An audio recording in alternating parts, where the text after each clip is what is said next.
War Baman Kasni, Awalam Shapi, the Unong Yalam News. Cabinet Minister Kebalong Benen Kasni, Life Hotrik, January Arjat Absan, Kalashem Mikirai Kumni. Kala menjuri Kepala Tingkah Cooperative Society, PTCS, jangka state level, Kaban Kredit, Syaki Cooperative Society, jangki SHG jangki Kentai. UCM ulai itu bakidan San Fuyajan Rus Pak Nyopsal ke SHG Menta, na kasau hajar, House Name Arjar Katpra. Ulaong ba ke SHG kabadan hadu, Laipel do Sap Hajar, ke dikot House Name Arjar Katpra, Badmenta, San Lak Arpo Hajar. Ke SSG kaban trekam kalong 6,000 crore ha kinong kendong ke bedang duna kayok kakot.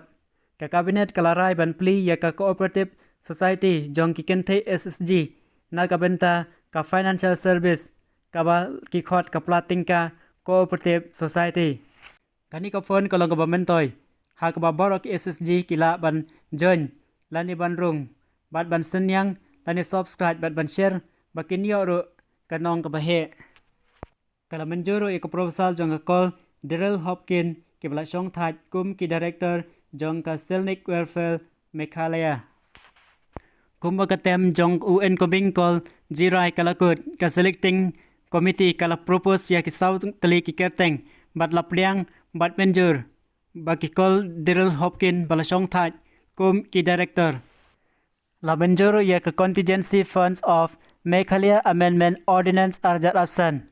Haka hukum ban ya kendo bat ban pej benya ya kejing penlut dak department baper bat ya ka Meghalaya contingency fund ban kentiu syaka 6,000 crore kala rairo nagamta ban ra lani ban sanfar ya kejing pentrai kam jongka Swachh Bharat Mission Gramin na ka PHE department syaka C&RD department kala menjuru ya ka proposal ban amen ya ka Meghalaya Goods and Service Tax Act Arhajar Khatnyo ban omla ban penmi na kabenta ban pentrikam rente katkum kapor balabo daki GST Council bat kikol. War Baman Kasni, somehow subscribe your channel Unong Yalam News.